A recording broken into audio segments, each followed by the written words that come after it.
Hello, my name is Kenny Martinez. I teach bass, guitar, drums, keys, and elements of music technology. That includes synthesizers, looping, sequencers. Today we're going to look at one of my favorite elements of that, the looper. I'm going to show you how I can take one instrument, in this case, the bass guitar, and turn it into the sound of an entire band. Okay.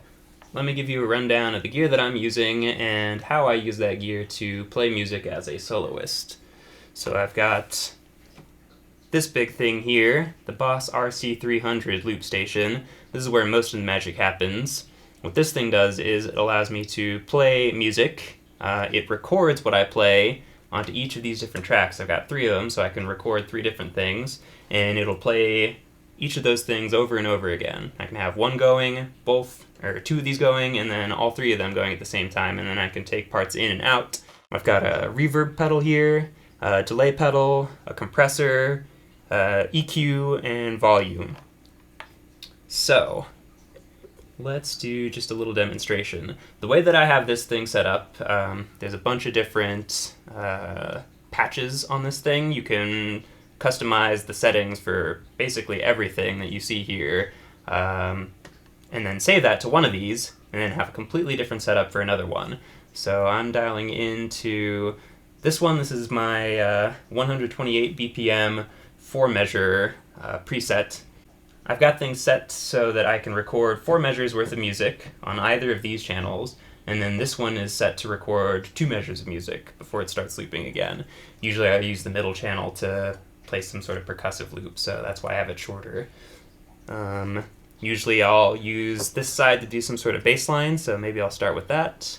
You'll see it blinking, and that's giving me a little count in. I've got one of these cables going to a headphone, which is up in my left ear, so I hear a little click, so I know I'm playing in tempo.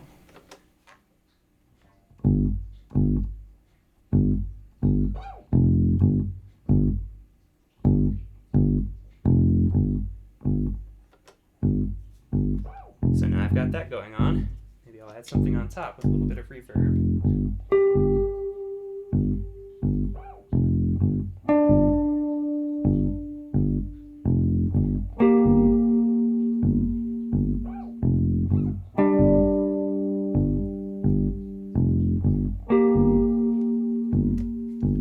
And so you'll hear that once it gets past that 4-measure mark, if I keep playing, it'll just keep recording an overdub on top of itself. So that's what's happening with this one. And so now, I can improvise on top.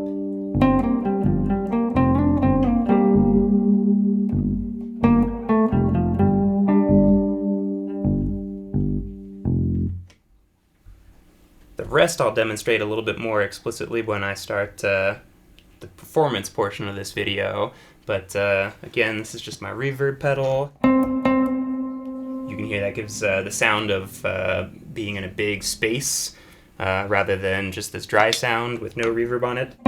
I've got the delay pedal, which is just an echo.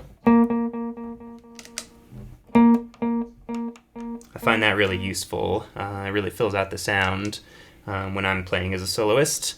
The compressor is a little bit more subtle. It's kind of in the background, just making sure that all the volume levels between the really high things and the really quiet things stay proportionate to each other. The EQ, like I said, primarily use for that percussive effect. I only engage it when I'm trying to make my bass sound more like a kick drum. And of course the volume pedal. If I have that set like that, you can hear my sound. If I have it like that, no sound.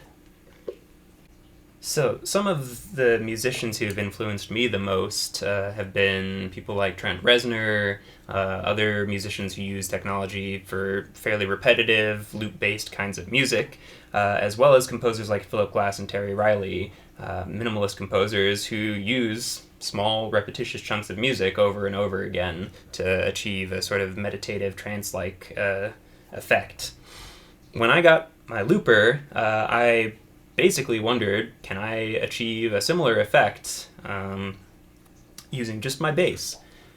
And so rather than doing what I had seen some other bass players do, which was just play a funky little groove and then shred on top of that, I wanted to see if I could use this thing to create more through composed music. And so a lot of my original music has that kind of flavor to it. It's very soundtracky.